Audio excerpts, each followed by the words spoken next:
नहीं चलने वाला है ऐसा। हाई कोर्ट से लेकर के सुप्रीम कोर्ट तक के खदेड़ देंगे, लेकिन जान नहीं छोड़ेंगे। याद रखिएगा यार, ये लड़ाई बहुत दूर तक के जाएगी।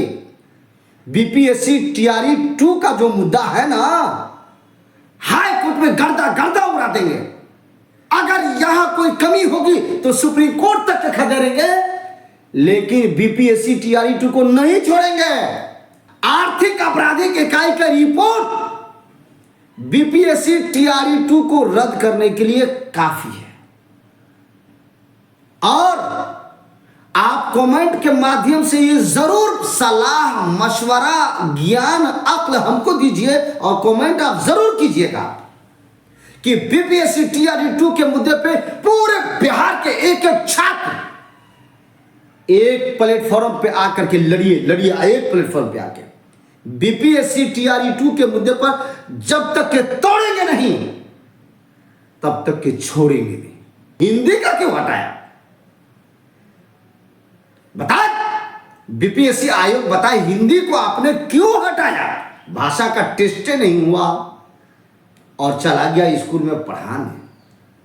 कश्मीर वाले का भाषा का टेस्ट नहीं, लद्दाख वाले का भाषा का टेस्ट नहीं, कन्याकुमारी वाले का भाषा का टेस्ट नहीं, बंगाल वाले का, महाराष्ट्र दिल्ली वाले का भाषा का टेस्ट नहीं, और वो आ गया बिहार में पढ़ाने।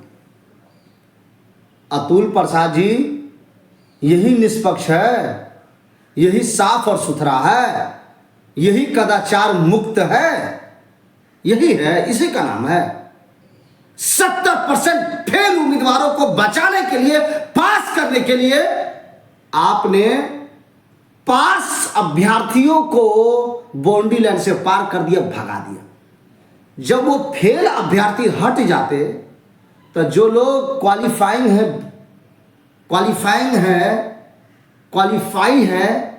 पास है, भाषा में, अर्हता में, आज उसकी बहाली हुई होती, आज उन बहनों, उन बेटियों की बहाली हुई होती और वो स्कूल में होता है।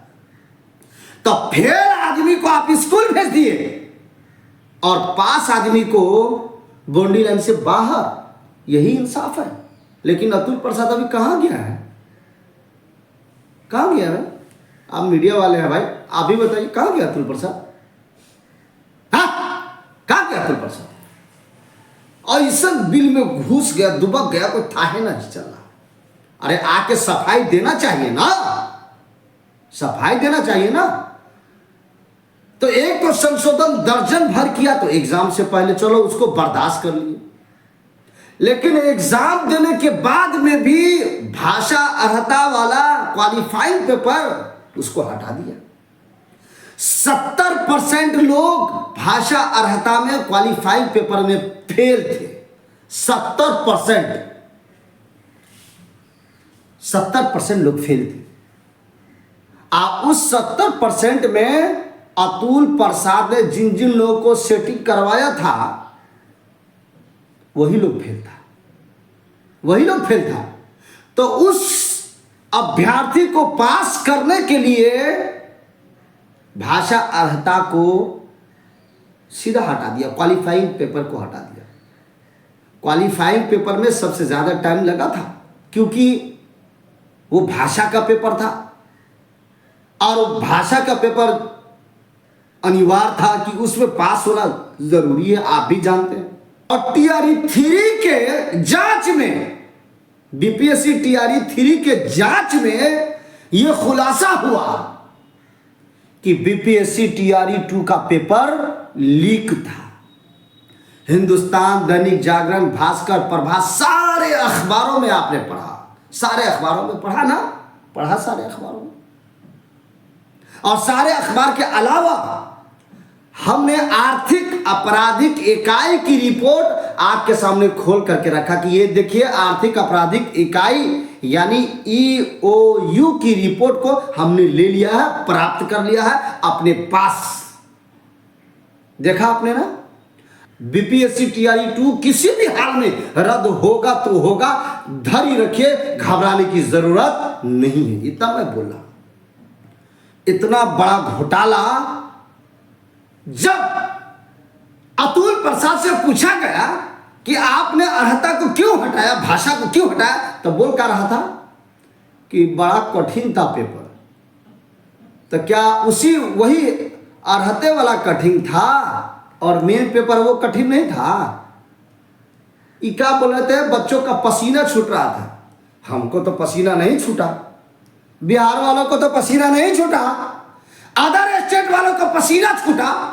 पसीना छूटा उसका जिस अभ्यर्थी का आपने सेटिंग करवाया था, बगैर तैयारी के आया था, और आप पहले ही उसको सेटिंग करवाया था कि छोड़ो ना, भाषा का वाला पेपर तो हटा देंगे, उसको हल मत करना, उसको भरना मत, छोड़ देना, हम भाषा का पेपर हटा देंगे। आपने तो ये सेटिंग करवाया था। तो बिहार के बहन भाई और बेटी अर्हता क्वालिफाइंग भाषा के पेपर में अपना टाइम लगा दिया, मेन पेपर में कम लगाया, और अदर स्टेट वाले मेन पेपर में टाइम लगाए, तो बिहार वाला छटेगा नहीं। बता नीतीश कुमार जी, आप जवाब दीजिए, तेजस्वी यादव जवाब दे, लालू प्रसाद यादव जवाब दे, कांग्रेस पार्टी के आला कमान जवाब दे। क्या भद्दा मजाक है बिहार की तालीम एजुकेशन शिक्षा के साथ।